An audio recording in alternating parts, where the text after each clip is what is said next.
வெந்தயத்தை வறுத்து பொடி பண்ணி பாட்டிலில் வச்சு நம்மளுடைய சாப்பிட்ற இடத்துல வச்சிடணும். அரை ஸ்பூன் இருக்கிற தானியங்களில் இருக்கிற ஸ்பைசஸ்லேயே வெந்தயம் மட்டும்தான் மிக மிக ஆகச்சிறப்பு. வெந்தயத்தில் கரையும் நாரும் இருக்கு, கரையாத நாரும் இருக்கு. Soluble fibre, insoluble fibre. Soluble fibre இதயத்தில் மாரடைப்பு வராமல் தடுக்கும். இன்சாலிபிள் ஃபைபர் மலத்தை தள்ளும், குடலுக்குள்ள போய் நீரை பூரா உறிஞ்சி வெளியே தள்ளிடும். பல சர்க்கரை நோயாளிகளுக்கு மலச்சிக்கல் மிகப்பெரிய பிரச்சனை.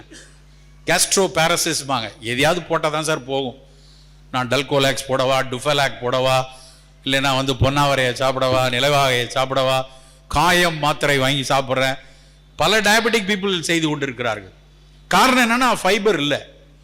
தினம் வெந்தயம் 10 கிராம் எடுத்து கொண்டிருந்தா கசப்பும் கிடைக்கும், மலமும் வெளியே நல்லா ஃப்ரீயாக போகும்.